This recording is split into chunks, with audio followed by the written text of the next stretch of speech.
बच्चों, अभी हम लोग यूनिट्स एंड मेजरमेंट पर ही है।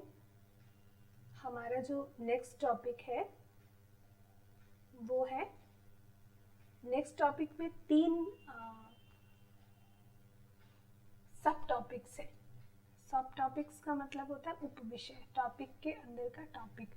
तो टॉपिक तो हमारा यूनिट्स एंड मेजरमेंट ही चल रहा है, इसके अंदर 3 टॉपिक्स चल रहे हैं। यथार्थता चलेंगे अब, यथार्थता, परिशुद्धता और मापन में त्रुटि। तो सबसे पहले हम लोग यथार्थता पे चर्चा करेंगे, इसके बाद परिशुद्धता पर, फिर मापन में त्रुटि पर। तो यथार्थ का मतलब होता है एक्चुअल। आप प्रतिदिन एक्चुअली हिंदी कम यूज करने लगे हैं, बहुत सारे आम बोलचाल की भाषा में अंग्रेजी के शब्दों का समावेश हो गया है, इसलिए आप यूज कम करते हैं और यथार्थ शब्द को का अर्थ नहीं जानते। तो ये एक्यूरेट शब्द या एक्चुअल शब्द आप यूज करते हो। एक्चुअल का मतलब वास्तव में जो है, एक्यूरेट मतलब एकदम सही कोई भी वैल्यू है, कोई भी बात है वो एकदम सही हो। तो यथार्थता की अंग्रेजी होती है एक्यूरेसी। ठीक है, मैं अभी यथार्थता शब्द ही प्रयोग करूंगी क्योंकि हम लोग का मीडियम हिंदी है, इसलिए हम लोग को हिंदी के शब्द भी मालूम होने चाहिए, साथ में अंग्रेजी के शब्द भी मालूम होने चाहिए क्योंकि इंटरनेशनल लैंग्वेज है। तो यथार्थता की इंग्लिश है एक्यूरेसी, और यथार्थता और परिशुद्धता, ये जो 2 शब्द है ये साथ साथ चलते हैं। ये जो 2 शब्द हैं ये साथ साथ चलते हैं और ये दोनों ही रिलेटेड हैं, तीनों ही बल्कि रिलेटेड हैं। हम लोग क्योंकि मेजरमेंट पढ़ रहे हैं अभी तक, मेजरमेंट मीन्स जैसा कि आपको मालूम है मापन, तो ये इंस्ट्रूमेंट पर, इंस्ट्रूमेंट से संबंधित शब्द है। इंस्ट्रूमेंट उपकरण, यंत्र, जिसको आप कहते हैं, अलग अलग किताबों में अलग अलग शब्दों का प्रयोग है।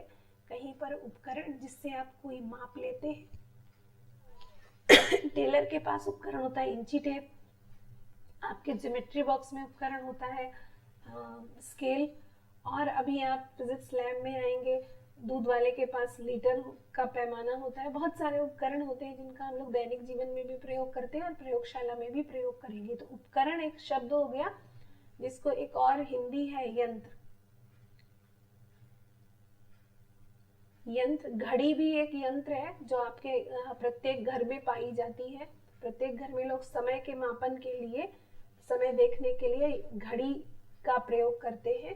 प्रयोगशाला में विभिन्न प्रकार के अन्य यंत्र भी हैं, अन्य उपकरण भी हैं जिनसे आप परिचित होंगे यदि स्कूल खुले इस कोरोना काल में तो। ठीक है, तो उपकरण इंग्लिश हो गई, इसकी इंग्लिश होती है एपरेटस और इसकी इंग्लिश होती है इंस्ट्रूमेंट। तो 2 इंग्लिश भी है यहाँ पर, एक तो इंस्ट्रूमेंट हो गया जिससे आप कुछ माप रहे हैं जिस यंत्र से, और इंस्ट्रूमेंट तो यंत्र को कहेंगे और उपकरण कहेंगे एपरेटस को।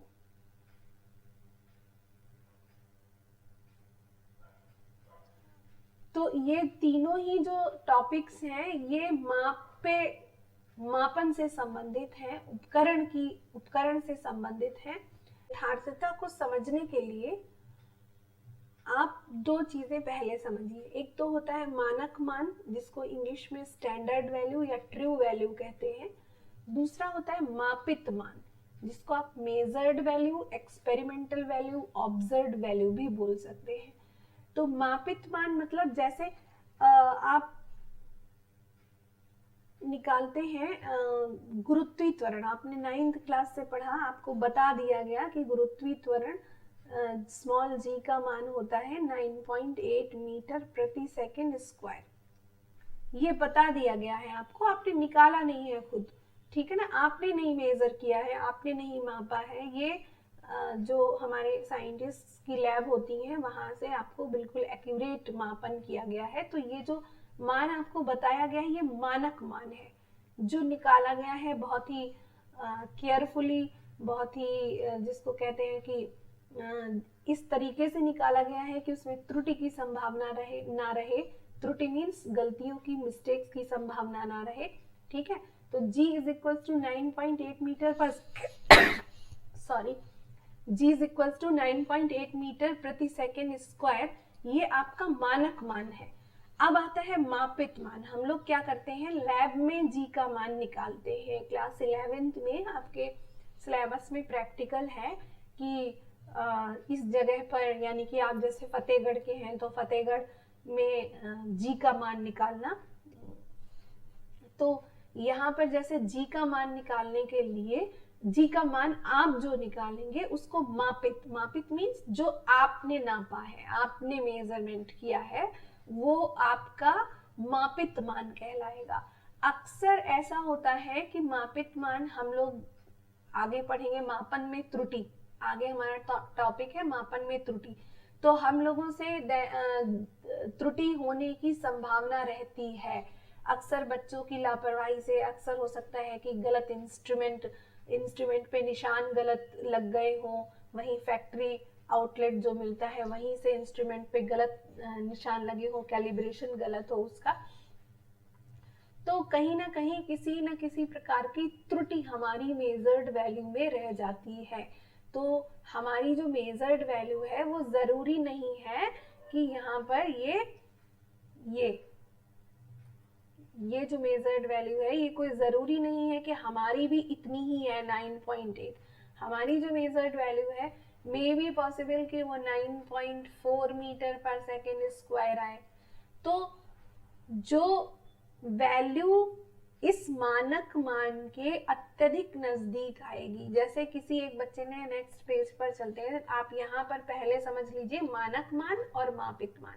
मानक मान वो है जो आपको दिया गया है, जो अक्सर आप वैल्यूज रखते हैं, जो साइंटिस्ट लोगों ने लैब में बहुत अच्छे से, मतलब बहुत ही केयरफुली एक्सपेरिमेंट करके निकाला है, वो मानक मान कहलाएगा। और मापित मान क्या कहलाएगा, जो आपने निकाला है लैब में, आपने मेजर किया है, वो मापित मान है। और अधिकतर 100 में 90-95% धोखे से कभी कभार आ जाए तो अलग बात है कि मानक मान और मापित मान में अंतर अवश्य होता है। तो ये जो मानक मान और मापित मान में अंतर होता है, इसी के आधार पर हम यथार्थ मान निकालते हैं किसी भी राशि का। तो यथार्थता क्या कहलाएगी, जो भी वैल्यू मानक मान के अत्यधिक निकट होगी। जैसे एग्जाम्पल अभी नेक्स्ट पेज पे समझाया, गुरुत्वाकर्षण जी का मानक मान है 9.8 मीटर पर सेकेंड स्क्वायर, आपने पढ़ा 9th में, ठीक है। अब 4 स्टूडेंट्स है हमारे पास लैब में, student x, y, z and w। तो x द्वारा निकाला गया प्रायोगिक मान, यहाँ पर मेजर्ड वैल्यू को या एक्सपेरिमेंटल वैल्यू को, मापित मान को यहाँ पर प्रायोगिक मान लिख दिया गया है। x द्वारा निकाला गया प्रायोगिक मान या एक्सपेरिमेंटल वैल्यू, मान लीजिए उसने निकाली 9.4 मीटर स्क्वायर। दूसरा y ने निकाली आपकी 9.5 मीटर स्क्वायर पर सेकेंड स्क्वायर, z ने निकाला 10 मीटर पर सेकेंड स्क्वायर और w ने निकाला 9.9 मीटर पर सेकेंड स्क्वायर, यहाँ पर निकाला, ठीक है। अब देखिए आपका स्टैंडर्ड वैल्यू 9.8 है और x द्वारा मेजर्ड वैल्यू कितनी है 9.4।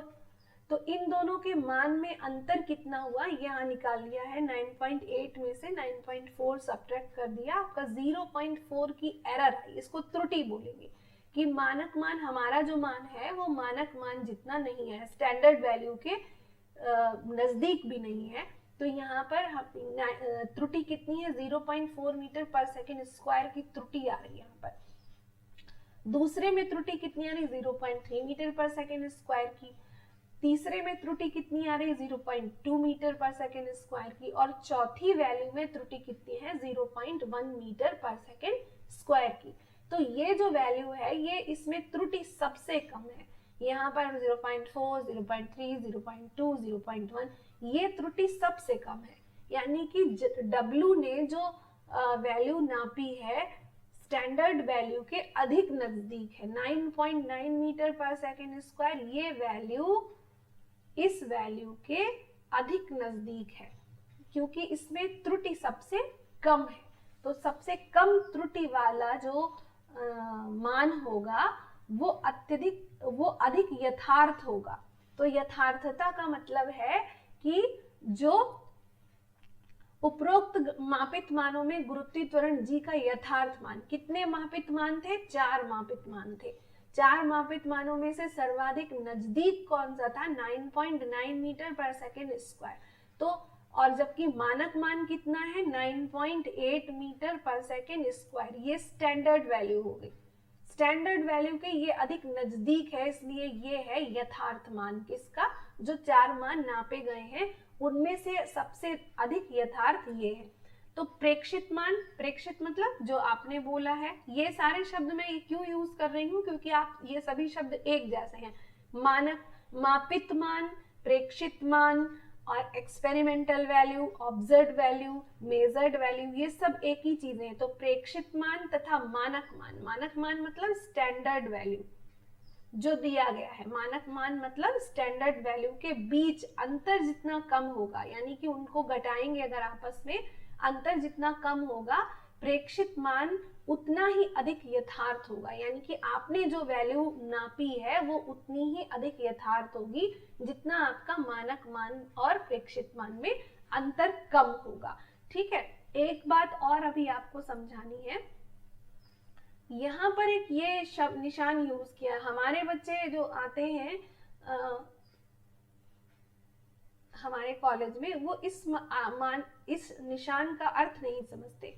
इस निशान का अर्थ ये है कि जो बड़ा है उसमें से हम छोटे को घटा देंगे। जैसे यहाँ पर 9.8 और 9.4 में अंतर अगर आप करोगे तो 9.8 में से 9.4 सब्ट्रैक्ट कर देंगे तो यहाँ 0.4 आएगा। तो आप मानक मान में से, देखिए स्टैंडर्ड वैल्यू में से एक्सपेरिमेंटल वैल्यू घटा रहे हैं यहाँ पर, लेकिन अगर एक्सपेरिमेंटल वैल्यू बड़ी है, उसका मान, संख्यात्मक मान अधिक है, तो आप यहाँ पर इस निशान का अर्थ है कि एक्सपेरिमेंटल वैल्यू इधर आ जाएगी और स्टैंडर्ड वैल्यू इधर चली जाएगी। जैसे 10 आपकी एक्सपेरिमेंटल वैल्यू है और आपकी जो स्टैंडर्ड वैल्यू है वो कितनी? 9.8।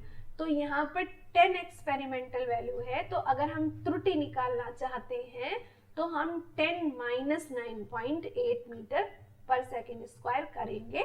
और अगर यहाँ पर experimental value, sorry, standard value का मान अधिक है और एक्सपेरिमेंटल वैल्यू, स्टैंडर्ड वैल्यू का मान अधिक है और एक्सपेरिमेंटल वैल्यू कम है, तो फिर यहाँ पर standard value minus experimental value किया जाएगा। तो ये निशान है, इसका मतलब ये है जिस वैल्यू का संख्यात्मक मान अधिक है वही वैल्यू आपकी वहां पर उसी में से छोटी वैल्यू यानी कि कम मान को घटाया जा सकता है। तो बच्चों अब चलते हैं परिशुद्धता पर। इंग्लिश में इसे प्रिसिजन कहते हैं, प्रिसिजन।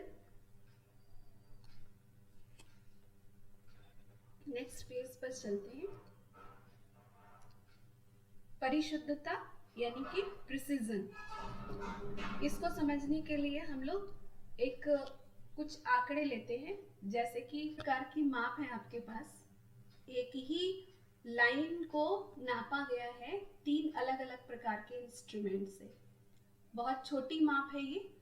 तो पहला इंस्ट्रूमेंट है जिसने 2.2 सेंटीमीटर मापा, मेजरमेंट किया। दूसरा इंस्ट्रूमेंट है जिसने 2.25 सेंटीमीटर माप कर दिया। और तीसरा इंस्ट्रूमेंट है आपके पास जिसने 2.253 मेजरमेंट करके दिया। अब आप यहाँ पर देखिएगा 2.2 यहाँ पर भी है, 2.2 यहाँ पर भी है और 2.2 यहाँ पर भी है। यानी कि ये जो 2.2 है ये इतनी लाइन, कोई भी लाइन है उसकी लंबाई इतनी तो है ही, क्योंकि तीनों ही इंस्ट्रूमेंट इतना मेजरमेंट करके दे रहे हैं। लेकिन पहले इंस्ट्रूमेंट पर आइए, ये दशमलव के बाद केवल 1 अंक तक मेजरमेंट कर रहा है। और दूसरा इंस्ट्रूमेंट है वो दशमलव के बाद 1 और 2, दशमलव के बाद 2 अंकों तक मेजरमेंट करके दे रहा है। तीसरा इंस्ट्रूमेंट है जो डेसिमल पॉइंट यानी कि दशमलव के बाद आपको 1, 2, 3 अंकों तक मेजरमेंट करके दे रहा है। यानी कि ये दशमलव के बाद 3 अंकों तक मेजरमेंट करके, यानी कि 1 सेंटीमीटर का 1000वां भाग मेजरमेंट करके दे रहा है। यहाँ पर ध्यान दीजिएगा, दशमलव के बाद 1 अंक का मतलब है 1/10 सेंटीमीटर। इसने कितना नापा है? दशमलव के बाद 1 अंक तक मापित किया है, इसका मतलब 1 सेंटीमीटर का 10वां भाग भी इसने मेजरमेंट किया है। इसको आप कैसे लिख सकते हैं? 0.1 सेंटीमीटर। 0.1 को आप कैसे लिख सकते हैं? 0.1 इसको आपने कैसे लिखा? 1/10। ये बहुत छोटी बात है, लेकिन मैं अपने यहाँ के बच्चों को ध्यान में रखते हुए बता रही हूँ। हमारे बच्चों का थोड़ा सा क्लियर नहीं है, फंडे क्लियर नहीं है। तो 0.1 अपॉन, इसको कैसे लिखा है आपने? 1/10 सेंटीमीटर। 1/10 सेंटीमीटर का मतलब क्या है? 1 सेंटीमीटर के आपने कितने भाग किए? 10। तो वो 10वां भाग मेजरमेंट करके ये दे रहा है, 1 सेंटीमीटर का 10वां भाग मेजरमेंट करके ये वाला इंस्ट्रूमेंट दे रहा है। और दूसरा इंस्ट्रूमेंट क्या कर रहा है? दशमलव के बाद 2 अंकों तक, यानी कि 0 पॉइंट, इसी को अगर आप यहाँ पर पॉइंट है ना, पॉइंट के बाद कितने अंक हैं? 1 2 डिजिट्स हैं, तो 0.01, ये इसको यहाँ पर ये इस तरह से लिखा गया है कि ये दशमलव के बाद 2 अंकों तक मेजरमेंट कर सकता है, यानी कि 1/100, 1 सेंटीमीटर का 100वां भाग। अभी पहला इंस्ट्रूमेंट ने 1 सेंटीमीटर का केवल 10वां भाग मापित किया था। ये वाला इंस्ट्रूमेंट जो है वो 1 सेंटीमीटर का 100वां भाग माप रहा है। और ये वाला इंस्ट्रूमेंट है जो दशमलव के बाद 3 अंकों तक आपको मेजरमेंट करके दे रहा है, ये वो इसको कैसे लिख देंगे? दशमलव के बाद 3 अंकों को 0.001, 3 अंकों तक, अर्थात 1 सेंटीमीटर का 1000वां हिस्सा नाप कर दे रहा है। तो सबसे अधिक छोटी माप कौन सा इंस्ट्रूमेंट कर रहा है? इंस्ट्रूमेंट नंबर 3, यानी कि वो 1 सेंटीमीटर का 1000 टुकड़े कर दीजिए आप, तब भी वो उतनी छोटी माप भी कर सकता है। तो अधिक जो इंस्ट्रूमेंट बहुत महीन, बहुत ही सूक्ष्म माप को भी, सूक्ष्म वैल्यू को भी माप सकता है, मान को भी माप सकता है, वो अधिक यथार्थ कहा जाएगा। तो यहाँ पर ये बात, सॉरी यथार्थ नहीं, यहाँ पर वो अधिक प्रिसाइज होगा।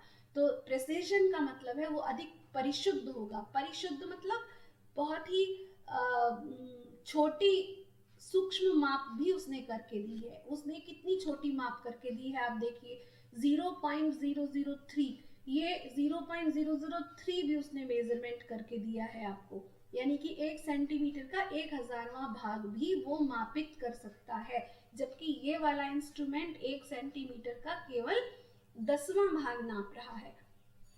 1 सेंटीमीटर का 10वां भाग कौन नाप कर दे सकता है? आपकी जो सिंपल स्केल होती है ज्योमेट्री बॉक्स में, वो 1 मिलीमीटर के चिन्ह लगे होते हैं, उसमें 1 मिलीमीटर की दूरी पर चिन्ह लगे होते हैं, कैलिब्रेटेड होता है वो, ठीक है। तो 1 मिलीमीटर की दूरी पर जो निशान लगे हुए हैं वो 1/10वां भाग है 1 सेंटीमीटर का। तो आपकी जो सिंपल स्केल है ज्योमेट्री बॉक्स में है, वो 1 सेंटीमीटर का 10वां भाग मापित कर सकती है, उसकी माप कर सकती है। दूसरा एग्जाम्पल है आपका वर्नियर कैलिपर्स, आपको लैब में मिलेगा। हम लोग लैब में जब प्रयोग करेंगे तो आप देखेंगे कि वर्नियर कैलिपर्स 1 सेंटीमीटर का 100वां भाग भी माप सकता है, जबकि हमारा जो ये स्क्रू गेज होता है वो 1 सेंटीमीटर का 1000वां भाग भी मापित करके देता है। तो इस तरह से हमारी लैब में ये तीनों प्रकार के इंस्ट्रूमेंट हैं जो एक लाइन को, एक ही लाइन का एक ही लाइन की जो मेजरमेंट है उसमें 1/10वां भाग सेंटीमीटर का, 1/100वां और 1/1000वां माप दे सकते हैं। तो अधिक परिशुद्ध कौन सा इंस्ट्रूमेंट होगा? जो ये वाला इंस्ट्रूमेंट होगा, इंस्ट्रूमेंट नंबर 3, क्योंकि वो सूक्ष्म माप को भी मापित कर रहा है यहाँ पर, तो वो अधिक परिशुद्ध होगा। जो अधिक छोटी माप भी मापित कर सके वो इंस्ट्रूमेंट अधिक परिशुद्ध होगा, अधिक प्रिसाइज होगा, ठीक है। तो इसको कहते हैं प्रेसिजन, परिशुद्धता। अब आ जाइए यथार्थता और परिशुद्धता में अंतर।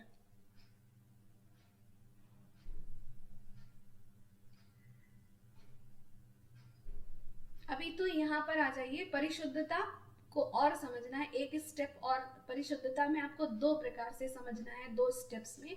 अगर आप कोई एक्सपेरिमेंट करते हैं तो पिछली उसमें आपने देखा कि जो इंस्ट्रूमेंट अधिक सूक्ष्म माप दे सकता है, दशमलव के बाद अधिक अंकों तक शुद्ध माप दे सकता है, वो अधिक परिशुद्ध होगा, अधिक प्रिसाइज होगा। अब यहाँ पर आपको एक और एग्जाम्पल समझना है, परिशुद्धता को दो प्रकार से समझना है। तो यहाँ पर देखिए, आपकी जी का मान दो विद्यार्थियों ने निकाला है प्रयोगशाला में। तो पहले विद्यार्थी ने 3 रीडिंग्स, प्रयोगशाला में एक ही वैल्यू को लगभग 3 से 4 बार नापा जाता है ताकि अधिक यथार्थ और परिशुद्ध वैल्यू नापी जा सके। तो पहले अटेम्प्ट में, पहले ट्रायल में उसने कितना नापा, जी की जो स्टैंडर्ड वैल्यू होती है वो कितनी होती है, 9.8 मीटर पर सेकेंड स्क्वायर, प्रति सेकेंड स्क्वायर।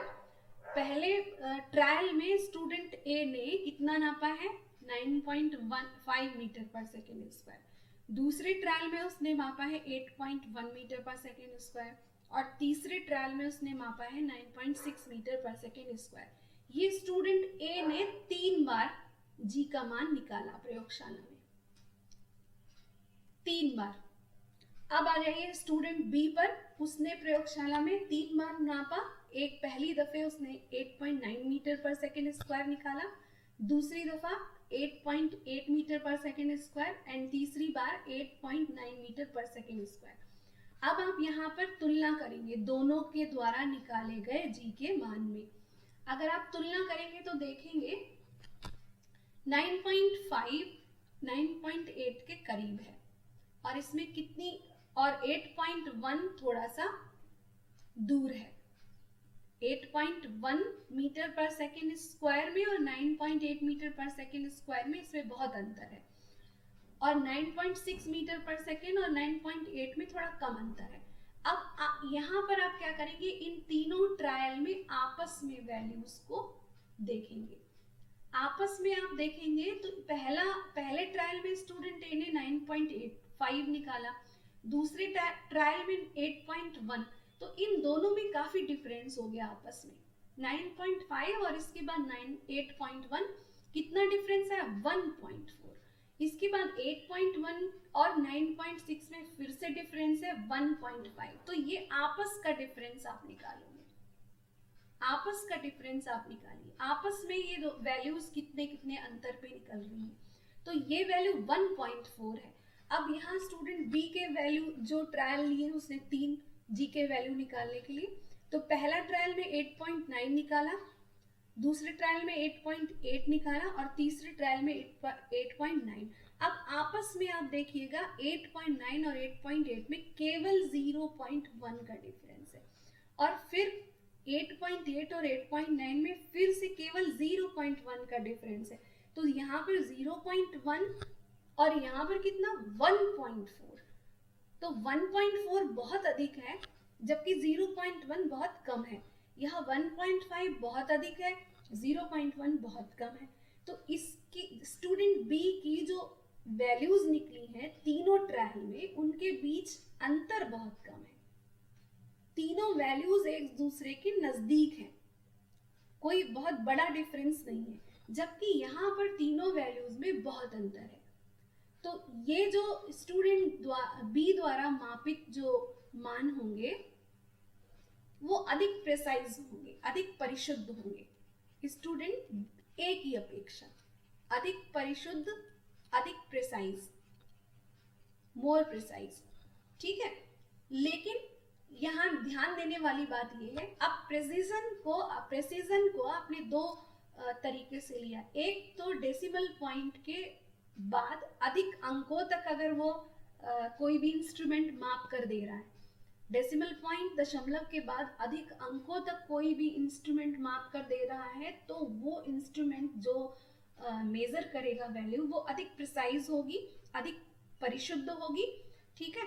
और दूसरा परिशुद्धता की दूसरी स्टेप ये है कि अगर कोई मेजर्ड वैल्यू है, एक्सपेरिमेंटल वैल्यूज हैं, आपने प्रयोगशाला में 3 बार या 4 रीडिंग्स ली हैं, 5 रीडिंग्स ली हैं, तो वो रीडिंग लेने में या ट्रायल लेने में मेजर्ड वैल्यूज में उसमें आपस में वो रीडिंग्स में अधिक अंतर अगर होगा तो वो कम प्रिसाइज होगी, और अगर आपस की आपके द्वारा ली गई रीडिंग्स में, आपके द्वारा किए गए ट्रायल्स में आपस में रीडिंग्स में कम अंतर है तो वो अधिक परिशुद्ध होगी, मोर प्रिसाइज होगी।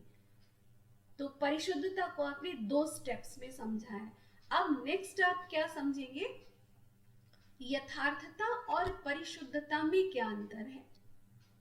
ये यथार्थता तथा परिशुद्धता की तुलना की गई है। तो यहाँ पर एक एक्सपेरिमेंट लिया गया है जिसमें किसी बच्चे ने लोहे का घनत्व निकाला। 3 स्टूडेंट्स हैं, ए, बी और सी। इन्होंने लोहे का घनत्व निकाला है। घनत्व अगर किसी बच्चे को नहीं आता है, मान लीजिए, वैसे तो हम अपेक्षा करते हैं क्लास 11th में पढ़ने वाले बच्चों से कि उनको घनत्व तो बहुत अच्छे से आता ही होगा, डेंसिटी क्या है। और अगर नहीं है तो क्लास 6 और 7th के लिए जब मैं क्लास बनाऊंगी और पढ़ाऊंगी उनको, तब घनत्व पढ़ाऊंगी, तो उस घनत्व को आप देख लीजिएगा कि घनत्व क्या चीज होती है।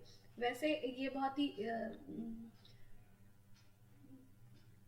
ही मतलब वैसी बात होगी अगर हम कक्षा 11 के बच्चों से ये अपेक्षा करें कि उनको घनत्व नहीं आता है।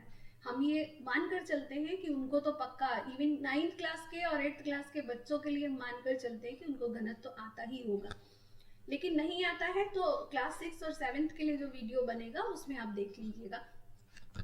अब आ जाइए यहाँ पर ए, बी और सी, 3 स्टूडेंट हैं आपके। लोहे का घनत्व निकाला है बच्चों ने। प्रेक्षण यहाँ पर लिख दिया है, पिछली बार लिखा था ट्रायल 1, ट्रायल 2, ट्रायल 3, लेकिन यहाँ पर ऑब्जर्व्ड वैल्यू लिख दी है। दोनों में कोई खास अंतर नहीं है। तो स्टूडेंट ए, बी, सी 3 स्टूडेंट हैं। तो ए ने 3 बार ऑब्जर्व किया है, 3 बार। इसको एक्सपेरिमेंटल वैल्यू का लिख देते हैं, प्रेक्षण में लिखते हैं एक्सपेरिमेंट 1। तो ट्रायल 1 या एक्सपेरिमेंट 1 जब उसने किया तो यहाँ पर वैल्यू निकली 7.8 ग्राम पर सेंटीमीटर क्यूब। यहाँ पर इकट्ठा लिख दिया है इसका मात्रक डेंसिटी का, ग्राम पर सेंटीमीटर क्यूब। तो 7.80 ग्राम पर सेंटीमीटर क्यूब पहली रीडिंग उसने ली है, या पहला मेजर्ड वैल्यू उसने निकाली है। यहाँ पर मेजर्ड वैल्यू लिख दीजिए, ना ही एक्सपेरिमेंटल है और ना ही प्रेक्षित है, ठीक है ना। मेजर्ड वैल्यू, मापित मान 7.80। दूसरी बार उसने निकाला 7.84 ग्राम पर सेंटीमीटर क्यूब, और तीसरी बार उसने निकाला है 7.82 पर सेंटीमीटर क्यूब। अब आ जाइए स्टूडेंट बी का, 6.27 ग्राम पर सेंटीमीटर क्यूब। दूसरा मेजर्ड वैल्यू है उसका 6.24 और तीसरा है 6.23। तीसरे बच्चे ने क्या किया है, 7.82, फिर 5.32, फिर 7.58। अब हमें पढ़ना क्या है, यथार्थता तथा परिशुद्धता में अंतर पढ़ना है। अब आप यहाँ आ जाइए। यथार्थता के लिए हमको स्टैंडर्ड वैल्यू पता होनी चाहिए। यथार्थ शब्द जहां पर आएगा वहां पर हम एक्सपेरिमेंटल वैल्यू और स्टैंडर्ड वैल्यू, मानक मान तथा प्रायोगिक मान में अंतर देखेंगे कितना है। अगर मानक मान तथा प्रायोगिक मान का अंतर कम है तो वो वैल्यू अधिक यथार्थ होगी, और अगर मानक मान और प्रायोगिक मान का अंतर बहुत अधिक है तो वो यथार्थ नहीं कही जा सकती, ठीक है। तो यथार्थ मान कितना है दिया गया है आपको, आयरन की डेंसिटी का, लोहे के घनत्व का 7.86 ग्राम पर सेंटीमीटर क्यूब। यहाँ आ जाइए स्टूडेंट ए, 7.80, 7.84, 7.83। उसने 3 ट्रायल किए, 3 मेजर्ड वैल्यू निकाली है। इनका जब एवरेज निकालेंगे, एवरेज बताती चलती हूँ, इन तीनों को जोड़कर 3 से भाग दे देंगे तो ये आपकी एवरेज निकल आएगी। एवरेज कितना आया, औसत कितना आया, 7.82 ग्राम पर सेंटीमीटर क्यूब।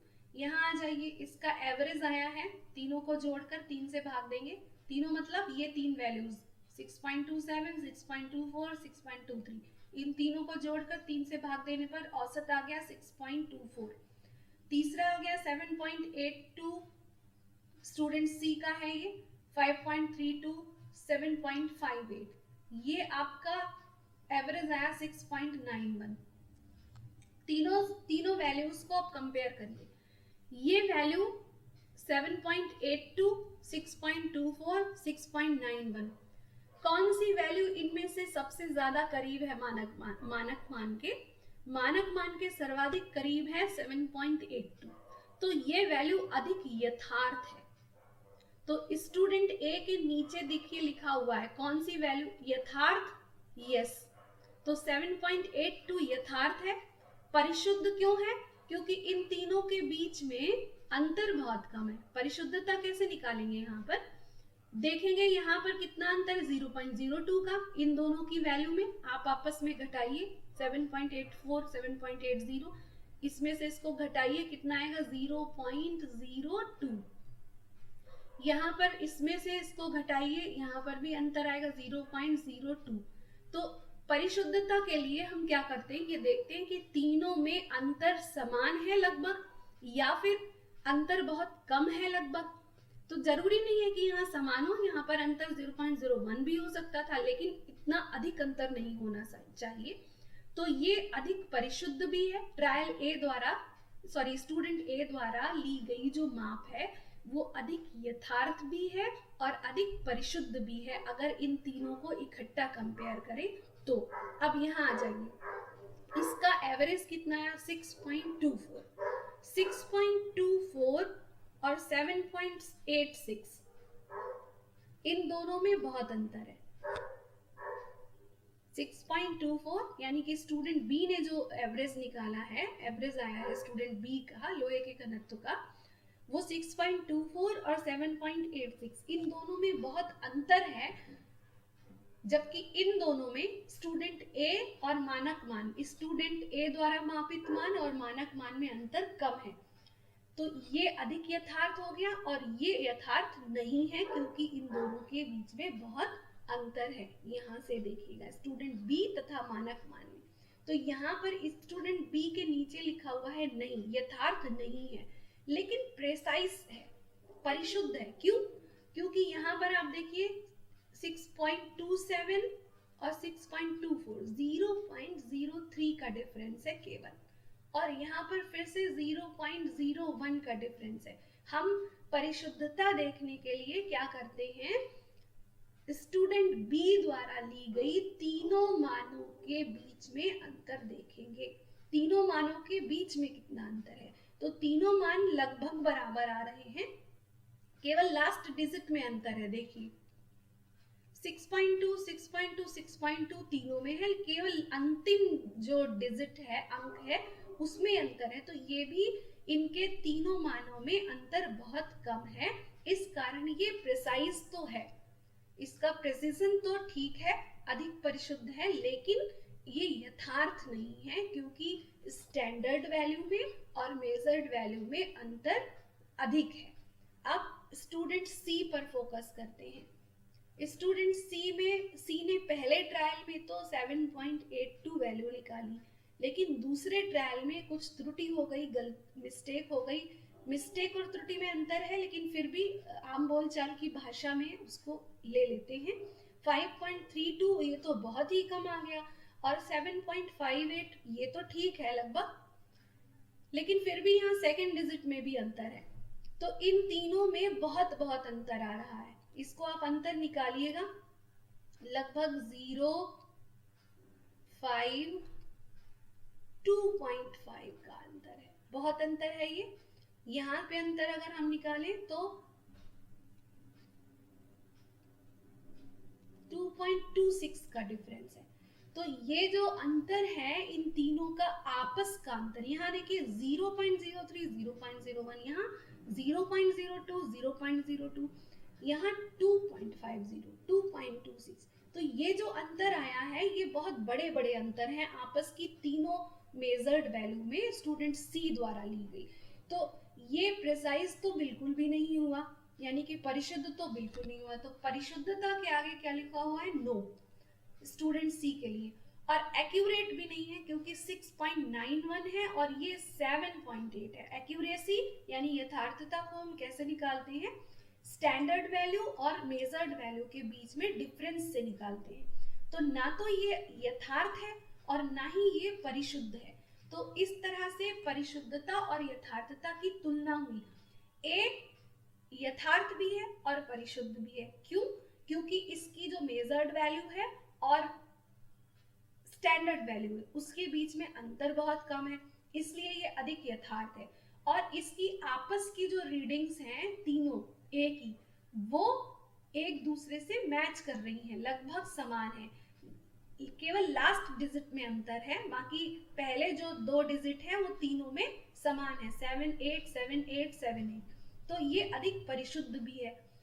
यहाँ पर परिशुद्ध तो है क्योंकि केवल लास्ट डिजिट में अंतर है, लेकिन मेजर्ड वैल्यू में और मानक मान में, यानी कि प्रायोगिक मान में और मानक मान में बहुत अंतर है, इस कारण ये एक्यूरेट नहीं है।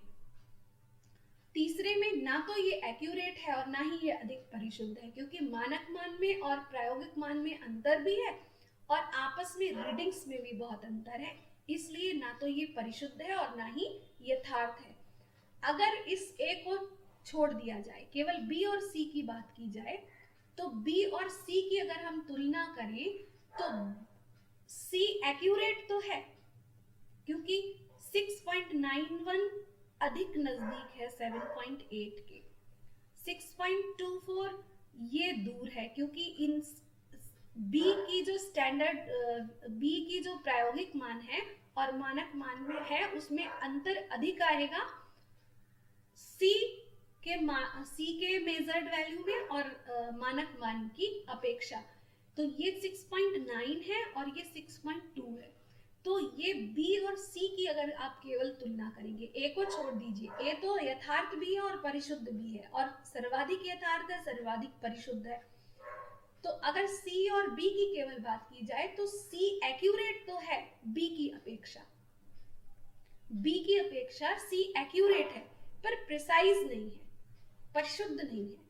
और बी परिशुद्ध है लेकिन एक्यूरेट नहीं है। केवल बी और सी की तुलना करें तो मेरे ख्याल से आपको परिशुद्धता में और यथार्थता में अंतर समझ में आ गया होगा। मैं आपको व्हाट्सएप पे एक कुछ सवाल भेजूंगी, उसको आप करके दिखाइएगा मुझे, और इस वीडियो को कम से कम 2 बार देखिएगा बच्चों, तभी आपको ठीक से समझ में आएगा। और एक एक स्टेप जो है वो क्लियर करते रहिएगा। जहाँ समझ में ना आए वहां पर आप हमें व्हाट्सएप कर दीजिएगा और समझ लीजिएगा। जो भी क्वेश्चन समझ में ना आए वो हमें बता दीजिएगा।